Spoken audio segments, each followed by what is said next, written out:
आता पेट्रोलचा खर्च विसरा, घरी आणा इलेक्ट्रिक स्टायलिस्ट इलेक्ट्रिक गाडी। 100% भारतीय बनावटीची इलेक्ट्रिक्स ईव्ही इलेक्ट्रिक गाडी आता उपलब्ध।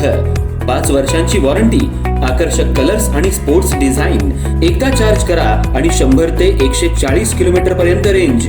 अत्याधुनिक सर्व्हिस सुविधा, लोन सुविधा सुद्धा उपलब्ध।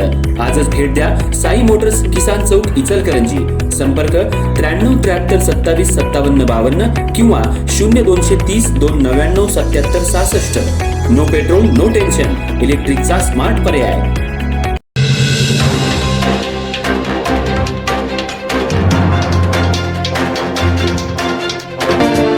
मनसेनं केलं अनोखं आंदोलन, अंगाला चिखल फासून महापालिकेचा केला निषेध। इचलकरंजी शहरातील भुयारी गटार योजना आणि भूमिगत गॅस पाईपलाईनच्या नियोजन शून्य कामांमुळे रस्त्यांची झालेली दुरावस्था आणि नागरिकांना होत असलेल्या त्रासाच्या निषेधार्थ महाराष्ट्र नवनिर्माण सेनेच्या वतीनं आज इचलकरंजी महानगरपालिका मुख्य प्रवेशद्वारासमोर अनोखं आंदोलन करण्यात आलं। पदाधिकारी आणि कार्यकर्त्यांनी अंगावर माती आणि चिखल लावून प्रतिकात्मक निदर्शनं करत प्रशासनाचा निषेध नोंदवला। इचलकरंजी शहरात सुरू असलेल्या भुयारी गटार योजना आणि भूमिगत गॅस वितरण पाईपलाईनच्या कामांमुळे अनेक ठिकाणी रस्ते खोदून ठेवण्यात आलेत। त्यामुळे शहरातील रस्त्यांची मोठ्या प्रमाणावर दुरावस्था झाली असून पावसाळ्यात नागरिकांना चिखल, खड्डे आणि वाहतुकीच्या समस्यांचा सामना करावा लागतोय। या पार्श्वभूमीवर महाराष्ट्र नवनिर्माण सेना इचलकरंजी शहर यांच्या वतीनं आज महानगरपालिका मुख्य प्रवेशद्वारासमोर आंदोलन करण्यात आलं।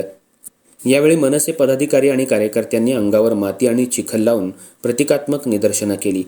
मनसेच्या वतीनं सांगण्यात आलं की विकास कामांना त्यांचा कोणताही विरोध नसून भुयारी गटार आणि भूमिगत गॅस पाईपलाईन ही कामं शहरासाठी आवश्यक आहेत। मात्र नियोजन शून्य कामकाजामुळे नागरिकांच्या जीवाशी खेळ सुरू असून प्रशासनाने याकडे गांभीर्यानं लक्ष देणं आवश्यक आहे।